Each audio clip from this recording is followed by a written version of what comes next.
मी 16 नोव्हेंबरलाच मंत्रिपदाचा राजीनामा दिला, लाथ मारण्याची गरज नाही, राजीनामा दिलाय। मुख्यमंत्री उपमुख्यमंत्री म्हणाले वाच्यता नको, भुजबळांचा मोठा गौप्यस्फोट।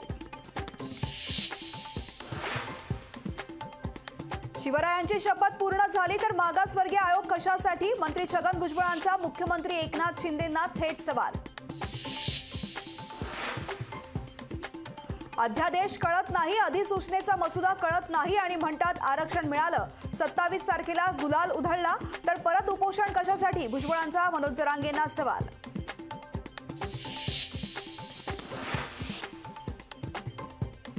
गणपत गायकवाडांना 11 दिवसांची पोलीस कोठडी, गणपत गायकवाडांना 14 तारखेपर्यंत पोलीस कोठडी।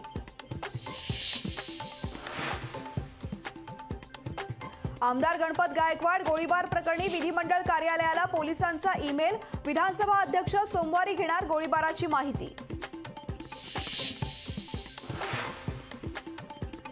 गोळीबार प्रकरणाची उच्चस्तरीय चौकशी होणार, गृहमंत्री देवेंद्र फडणवीसांकडून चौकशीचे आदेश, एसीपी रँकचा अधिकारी करणार तपास। गुंडटोळ्यांच्या हातामध्ये कायदा दिलाय, फडणवीसांनी सत्य काय ते सांगावं। उल्हासनगरमधील गोळीबार प्रकरणाला मुख्यमंत्री शिंदे जबाबदार, संजय राऊतांचा शिंदेंवर हल्लाबोल। भाजप आमदारांना शिंदे टोळीच्या नेत्यांवर 5 गोळ्या झाडल्या, बेकायदेशीर सीएममुळे महाराष्ट्राची अशी स्थिती, आदित्य ठाकरेंचा ट्विट करत भाजप शिंदेंवर निशाणा। गोळीबार प्रकरणाची चौकशी झालीच पाहिजे, महाराष्ट्रात गुंडाराज सुरू आहे, गृहमंत्री काय करतायत? गोळीबार प्रकरणावरून सुप्रिया सुळेंचा सवाल। बजेटमधून आरक्षणाची मागणी म्हणजे विनोद, छगन भुजबळांची मनोज जरांगेंवर टीका।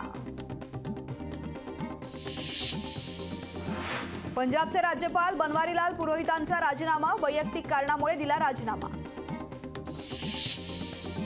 यवतमाळ लोकसभा मतदारसंघ शिवसेनेचाच, मविया म्हणून हा मतदारसंघ शिवसेनेकडेच राहणार, सुषमा अंधारेंचा दावा। भाजपचं उद्यापासून गाव चलो अभियान, नितीन गडकरी, देवेंद्र फडणवीस, दानवे, गोयल करणार गावात मुक्काम। सगळे सोयरेच्या जीआरमुळे ओबीसींचं कुठलंही नुकसान होणार नाही, सरकारने निर्णय घेतला तो योग्य आहे, हरिभाऊ राठोडांचं राजपत्रावर विधान। विमानाने 3899 रुपयामध्ये परदेश प्रवास करता येणार, प्रवाशांना विमान प्रवासासाठी आकर्षित करण्यासाठी एअर इंडियाची विशेष घोषणा। फास्टॅग ई-केवायसी करण्याची वाढवली डेडलाईन, 28 फेब्रुवारीपर्यंत करता येणार ई-केवायसी, राष्ट्रीय महामार्ग प्राधिकरणाने घेतला निर्णय। उद्या तिन्ही रेल्वे मार्गावर मेगा ब्लॉक, देखभाल दुरुस्तीच्या कामासाठी ब्लॉक।